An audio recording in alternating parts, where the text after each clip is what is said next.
जय माता दी। मेरे सभी प्यारे दोस्तों, मैं लक्ष्मी शर्मा बड़ों को चरण स्पर्श, छोटों को प्यार और बराबर वालों को दिल से नमस्कार करती हूँ।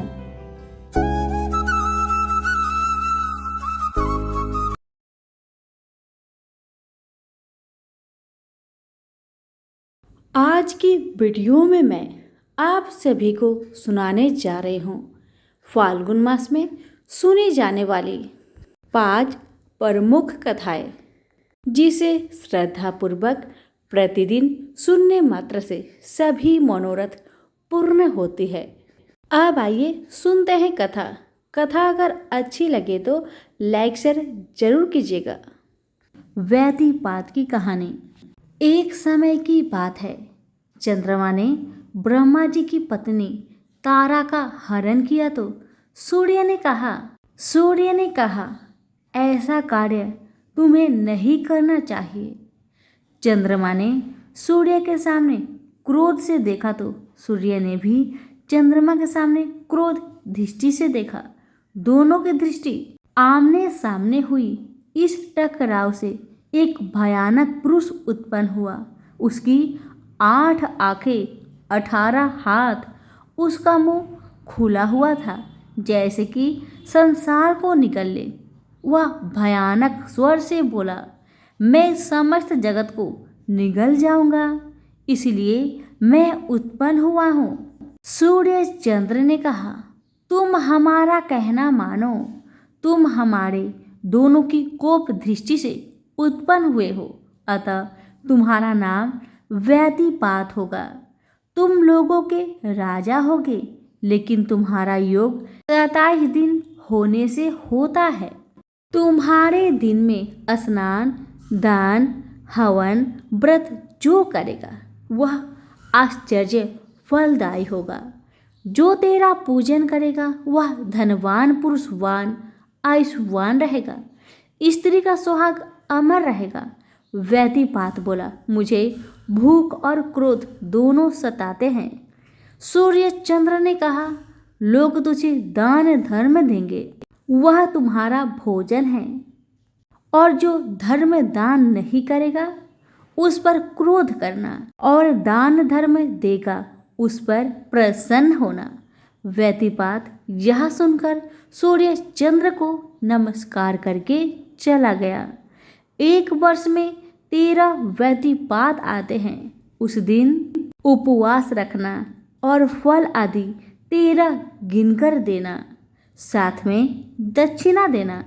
एक समय राजा युधिष्ठिर ने मार्कंडेय मुनि को पूछा कि एम दंड से छूटने का उपाय बताओ। मुनि बोले कि व्यतिपात का व्रत करने से सब पाप छूट जाते हैं। यह व्रत किसने किया था? मार्कंडेय मुनि बोले, पूर्व काल में एक राजा ने व्रत किया था। राजा ने उस व्रत का फल भुंड को दे दिया। भुंड पूर्व जन्म में एक कंजूस वैश्या था। उसका मन पैसे में था, कभी धर्म दान पुण्य नहीं किया। एक दिन वह अपनी दुकान पर बैठा था। उस दिन व्यतिपात पर्व था। एक गरीब ब्राह्मण दाल लेने आया। उसने कहा, सेठ थोड़ा मुझे रसोई का सामान दो, मैं भूखा हूँ। उसने उसको निकाल दिया, पर वह फिर आया, आज पर्व का दिन है, थोड़ा कुछ दे तो चौगुना होगा, भगवान तेरा भला करेंगे, थोड़ा आटा दे दो। सेठ ने उसे धक्का मारकर निकाला तो ब्राह्मण क्रोध करके उसको श्राप दिया, तू भुंड होगा, जलता भूखा मरता फिरेगा। जब कोई व्यतिपात का पुण्य देगा तब तुझे शांति मिलेगी।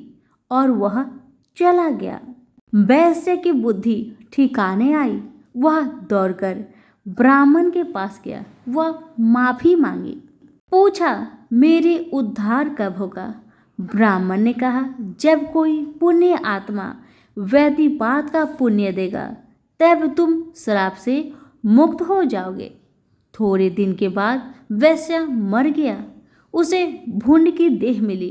वह भयंकर जंगल में विचरने लगा। एक बार आग लगने से भूंड का मुंह, पेट आदि थोड़ा थोड़ा जल गया। उससे वह दुखी रहने लगा। राजा हर्ष जंगल में आया और उसने भूंड को पीड़ित देखा। राजा ने पूछा, तुम्हें इतना कष्ट क्यों हो रहा है? तुमने पूर्व जन्म में पाप किया होगा। भूंड ने कहा, मैं पहले वैश्य था। व्यतिपात के दिन एक ब्राह्मण भिक्षा लेने हेतु आया, परंतु मैंने उससे धक्के मारकर निकाल दिया। इस कारण उसने मुझे श्राप दिया कि तुम भूंड हो जाओ, वन में मुख से पीड़ित होकर फिरते रहोगे। यदि आपने व्यतिपात का व्रत किया है तो उसका फल मुझे दे दो, तो मेरा उद्धार हो जाएगा।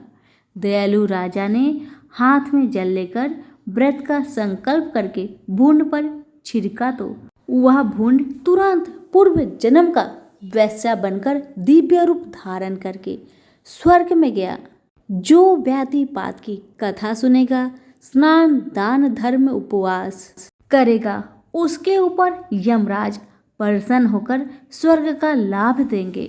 प्रेम से बोलिए व्यतिपात की जय हो, सूर्य भगवान की जय हो, चंद्रमा जी की जय हो, यमराज भगवान की जय हो। वृंदावन की एक गोपी रोज दूध दही बेचने मथुरा जाती थी।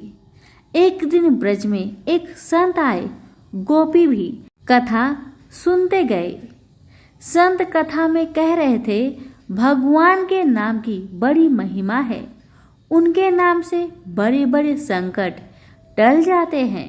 प्रभु का नाम तो भव सागर से तारने वाला है। यदि भव सागर से पार होना है तो भगवान का नाम कभी मत छोड़ना। कथा समाप्त हुई। गोपी अगले दिन फिर दूध दही बेचने चली। बीच में यमुना जी थी। गोपी को संत की बात याद आई। संत ने कहा था, भगवान का नाम तो भव सागर से पार लगाने वाला है। गोपी ने सोचा, जिस भगवान का नाम भव सागर से पार लगा सकता है, तो क्या उन्हीं भगवान का नाम मुझे इस साधारण सी नदी से पार नहीं लगा सकता? ऐसा सोचकर गोपी ने मन में भगवान का नाम आश्रय लिया और भोली भाली गोपी यमुना जी की ओर बढ़ गई। अब जैसे ही यमुना जी में पैर रखा तो लगा मानो जमीन पर चल रही है, और ऐसे ही सारी नदी पार कर गई। नदी पार कर वह बहुत प्रसन्न हुई और मन में सोचने लगी कि संत ने तो ये बड़ा अच्छा तरीका बताया पार जाने का। अब तो रोज रोज नाविक को पैसे भी देने नहीं पड़ेंगे। एक दिन गोपी ने सोचा कि संत ने मेरा इतना भला किया, मुझे उन्हें खाने पर बुलाना चाहिए। अगले दिन गोपी जब दही बेचने गई, तब संत से घर में भोजन करने को कहा। संत तैयार हो गए। अब बीच में फिर यमुना नदी आई। संत नाविक को बुलाने लगे तो गोपी बोली, बाबा नाविक को क्यों बुला रहे हैं? हम तो ऐसे ही यमुना जी में चलेंगे। संत बोले, गोपी कैसी बात करती हो? यमुना जी को ऐसे कैसे पार करोगे? गोपी बोली, बाबा आपने ही तो रास्ता बताया था। आपने कथा में कहा था कि भगवान का नाम आश्रय लेकर भव सागर से पार हो सकते हैं। तो मैंने सोचा, जब भव सागर से पार हो सकते हैं तो यमुना जी से पार क्यों नहीं हो सकते? और मैं ऐसा ही करने लगी, इसलिए मुझे अब नाव की जरूरत नहीं पड़ती। संत को विश्वास नहीं हुआ। संत बोले, गोपी तू पहले चल, तुम्हारे पीछे मैं चलूंगा। गोपी ने भगवान का आश्रय लिया और जिस प्रकार रोज जाती थी वैसे ही यमुना जी को पार कर गई। अब जैसे ही संत ने यमुना जी में पैर रखा तो झपाक से पानी में गिर गए। संत को बड़ा आश्चर्य हुआ। जब गोपी ने देखा कि संत तो पानी में गिर गए हैं, तब गोपी वापस आई और संत का हाथ पकड़कर चली। तो संत भी गोपी की भांति ही ऐसे चले जैसे जमीन पर चल रहे हो। संत तो गोपी के चरणों में गिर पड़े और बोले, गोपी तू धन्य है, वास्तव में तो सही अर्थों के नाम का आश्रय तो तुमने लिया है, और मैं जिसने नाम की महिमा बताई तो सही, पर स्वयं नाम का आश्रय नहीं लिया। सच में मित्रों, हम भगवान का नाम जप एवं आश्रय तो लेते हैं, पर भगवान नाम में पूर्ण विश्वास एवं श्रद्धा नहीं होने से हम इसका पूर्ण लाभ प्राप्त नहीं कर पाते। शास्त्रों में बताते हैं कि भगवान श्री कृष्ण का एक नाम इतने पापों को मिटा सकता है जितना कि एक पापी व्यक्ति कभी भी नहीं कर सकता। अतः भगवान नाम पर पूर्ण श्रद्धा एवं विश्वास रखकर हृदय के अंतःकरण से भाव विह्वल होकर जैसे एक छोटा बालक अपनी माँ के लिए बिलखता है, उसी भाव से सदैव प्रभु नाम का सुमिरन एवं जप करे। कलियुग केवल नाम आधारा, सुमिर सुमिर नर उतार ही पारा। हरे कृष्ण कृष्ण कृष्ण हरे हरे, हरे राम राम राम हरे हरे। प्रेम से बोले श्री कृष्ण भगवान की जय।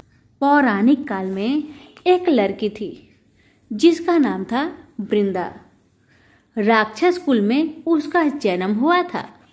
वृंदा बचपन से ही भगवान विष्णु जी की परम भक्त थी। बड़े ही प्रेम से भगवान की पूजा किया करती थी। जबकि वह बड़ी हुई तो उनका विवाह राक्षस कुल में दानव राज जलंधर से हो गया। जलंधर समुद्र से उत्पन्न हुआ था। वृंदा बड़ी ही पतिव्रता स्त्री थी, सदा अपने पति की सेवा किया करती थी। एक बार की बात है, जब देवताओं और दानवों में युद्ध हुआ, तब जलंधर युद्ध पर जाने लगे तो वृंदा ने कहा, स्वामी आप युद्ध पर जा रहे हैं, आप जब तक युद्ध में रहेंगे मैं पूजा में बैठकर आपकी जीत के लिए प्रार्थना करती रहूंगी, और जब तक आप वापस नहीं आते मैं अपना संकल्प नहीं छोड़ूंगी। जलंधर तो युद्ध में चले गए और वृंदा व्रत का संकल्प लेकर पूजा में बैठ गई। अनेक व्रत के प्रभाव से देवता भी जलंधर को ना जीत सके। सारे देवता जब हारने लगे तो भगवान विष्णु जी के पास गए। सबने भगवान से प्रार्थना की तो भगवान कहने लगे कि वृंदा मेरी परम भक्त है, मैं उसके साथ छल नहीं कर सकता। पर देवता बोले, भगवान दूसरा कोई उपाय भी तो नहीं है, अब आप ही हमारी मदद कर सकते हैं। तब भगवान ने जलंधर का ही रूप रखा और वृंदा के महल में पहुंच गए। जैसे ही वृंदा ने अपने पति को देखा, वे तुरंत पूजा में से उठ गई और उनके चरण को छू लिए। जैसे ही उनका संकल्प टूटा, युद्ध में देवताओं ने जलंधर को मार दिया और उसका सिर काट कर अलग कर दिया। उनका सिर वृंदा के महल में जा गिरा। जब वृंदा ने देखा कि मेरे पति का सिर तो कटा पड़ा है, तो फिर ये जो मेरे सामने खड़े हैं ये कौन है? तब वृंदा ने पूछा, आप कौन हैं जिसका स्पर्श मैंने किया? तब भगवान अपने असली रूप में आ गए और वे कुछ न बोले। अब वृंदा सारी बात समझ गई। उन्होंने भगवान को श्राप दिया कि आप पत्थर के हो जाओगे। भगवान तुरंत पत्थर के हो गए। सभी देवतागण हाहाकार करने लगे। लक्ष्मी जी रोने लगी और प्रार्थना करने लगी। तब वृंदा जी ने भगवान को वापस वैसा ही कर दिया और अपने पति का सिर लेकर वे सती हो गई। उनकी राख से एक पौधा निकला। तब भगवान विष्णु जी ने कहा, आज से इसका नाम तुलसी है और मेरा एक रूप इस पत्थर के रूप में रहेगा, जिसे शालिग्राम के नाम से तुलसी जी के साथ ही पूजा जाएगा। और मैं बिना तुलसी जी के प्रसाद स्वीकार नहीं करूँगा। तब से तुलसी जी की पूजा सभी करने लगे और तुलसी जी का विवाह शालिग्राम जी के साथ कार्तिक मास में किया जाता है। कथा यहीं पर समाप्त हुई। सभी प्रेम से बोले तुलसी माता की जय हो। एक बार लक्ष्मी जी के लिए स्वयंवर का आयोजन हुआ। माता लक्ष्मी पहले ही मन विष्णु जी को अपने पति रूप में स्वीकार कर चुकी थी, लेकिन नारद मुनि भी लक्ष्मी जी से विवाह करना चाहते थे। नारद जी ने सोचा कि यह राजकुमारी हरि रूप पाकर ही उनका वरण करेगी। तब नारद जी विष्णु भगवान के पास हरि के समान सुंदर रूप मांगने पहुंच गए। विष्णु भगवान ने नारद की इच्छा के अनुसार उन्हें हरि रूप दे दिया। अब हरि रूप लेकर जब नारद जी राजकुमारी के स्वयंवर में पहुंचे तो उन्हें विश्वास था कि राजकुमारी उन्हें ही वर माला पहनाएगी, लेकिन ऐसा नहीं हुआ। राजकुमारी ने नारद को छोड़कर भगवान विष्णु के गले में वरमाला डाल दी। नारद जी वहां से उदास होकर लौट रहे थे तो रास्ते में एक जलाशय में उन्होंने अपना चेहरा देखा। अपने चेहरे को देखकर नारद हैरान रह गए, क्योंकि उनका चेहरा बंदर जैसा लग रहा था। हरि का एक अर्थ विष्णु होता है और एक बानर होता है। भगवान विष्णु ने नारद को बानर का रूप दे दिया था। नारद समझ गए कि भगवान विष्णु ने उनके साथ छल किया। उनको भगवान पर बड़ा क्रोध आया। नारद सीधे बैकुंठ पहुँचे और आवेश में आकर भगवान को श्राप दे दिया कि आपको मनुष्य रूप में जन्म लेकर पृथ्वी पर जाना होगा। जिस तरह मुझे स्त्री का वियोग सहना पड़ा, उसी प्रकार आपको भी वियोग सहना होगा। इसलिए राम और सीता के रूप में जन्म लेकर विष्णु और देवी लक्ष्मी को वियोग सहना पड़ा।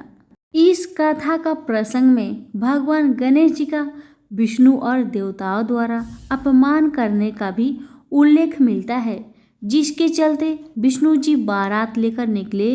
तब रास्ते में गणेश जी ने अपनी मूषक से कहकर संपूर्ण रास्ता खुदवा दिया था।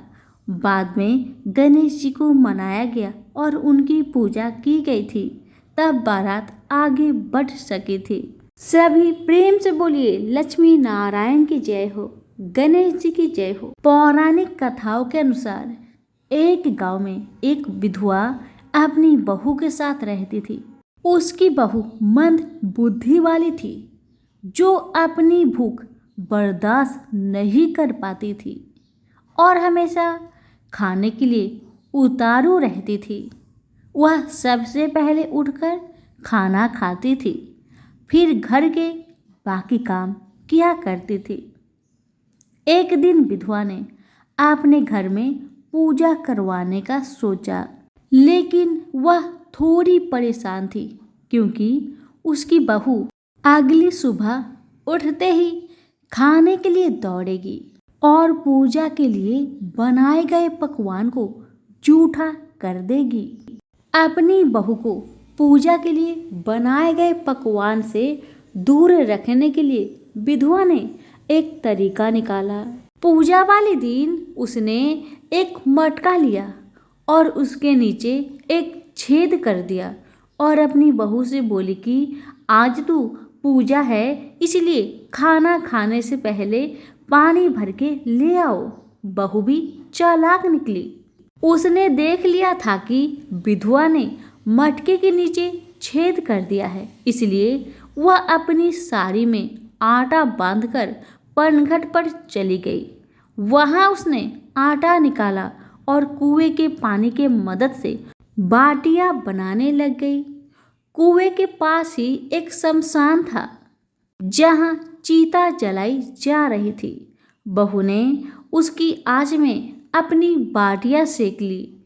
उसकी बाटियां सूखी थी तो वह पास में ही गणेश भगवान का एक मंदिर था। बहू वहाँ पर चली गई जहाँ गणेश जी को किसी ने चोला चढ़ाया हुआ था। उसने देखा कि गणेश जी की तोंद पर घी लगा हुआ है। उसने उस घी को अपनी बाटी पर लगा लिया और उसका भोग गणेश जी को लगाकर वह बाटी खा ली और बहू घर वापस चली आई। बहू की इस हरकत पर गणेश जी को बहुत गुस्सा आया और उन्होंने गुस्से में अपने नाक पर उंगली चढ़ा लिया। जब गांव वाले ने देखा कि गणेश जी ने अपने नाक के ऊपर उंगली चढ़ा लिया है तो उन्हें मनाने के लिए बहुत जद्दोजहद किया गया, लेकिन गणेश जी ने अपनी उंगली वापस नहीं उतारी। जब यह बात राजा को पता चली तो राजा ने बड़े बड़े पंडितों और ज्योतिषियों को बुलवाया और हवन करवाया, लेकिन गणेश जी फिर भी नहीं माने। सब बहुत चिंतित थे। राजा ने पूरे गांव में यह ऐलान करवा दिया कि जो भी इंसान गणेश जी की नाक पर से उंगली हटाने में सफल होगा उसे इनाम के तौर पर 5 गांव दिया जाएगा। गांव के सभी लोग गणेश जी को मनाने आए, लेकिन गणेश जी किसी से भी न माने और अपनी उंगली नाक पर चढ़ाए रखे। अंत में विधवा की बहू बोली कि अगर सब उसे आज्ञा दे तो वह गणेश जी की उंगली हटा सकती है। उसकी बात सुनकर उसकी विधवा सासू माँ हंसने लगी और बोली कि जब बड़े बड़े विद्वान कुछ नहीं कर पाए तो वह कैसे गणेश जी को मना पाएगी। तब किसी ने बोला कि जब सब लोगों को मौका मिला तो उसे भी एक मौका मिलना चाहिए। फिर सभी लोग बहू को एक मौका देने के लिए मान गए, लेकिन बहू ने एक शर्त रखी। उसने कहा कि उसके घर से लेकर मंदिर तक पर्दा बांध दी जाए। सब लोगों ने सोचा कि इतना तो हो ही चुका है तो पर्दा बांधने में क्या जाता है। बहू के कहे अनुसार उसके घर से लेकर मंदिर तक पर्दा लगाया गया। बहू ने अपना दिमाग लगाया और वह अपने साड़ी की आंचल में मोगली छिपाकर मंदिर चली गई। अब बहू ने मंदिर में जाकर गणेश जी से बोला कि मैंने आपके तोंद से जरा सा घी क्या ले लिया, आपने अपने नाक पर उंगली चढ़ा ली। अब आप नाक पर से उंगली हटाइए या दूं एक मोगरी की, अभी आपके टुकड़े टुकड़े हो जाएंगे। बहू की यह चेतावनी सुनकर गणेश जी थोड़ा डर गए और उन्होंने सोचा कि यह तो पूरी पागल है, कहीं सच में यह मुझे मोगरी न मार दे। अब तो गणेश जी ने बिना सोचे समझे अपनी नाक पर से उंगली हटा ली, जिसे देखकर गांव वाले बहुत खुश हो गए और बहू का जय जयकार करने लगे। राजा के ऐलान के मुताबिक बहू को 5 गांव इनाम में दिए गए। यह कथा सुनकर लोग गणेश भगवान से यह मांगते हैं कि वह भी उस बहू की तरह सबकी बात मान जाए और उनकी सभी मनोकामनाएं पूरी करे। तो प्रेम से बोलिए गणेश महाराज की जय हो। कथा अच्छी लगे तो लाइक शेयर करना बिल्कुल ना भूले। धन्यवाद।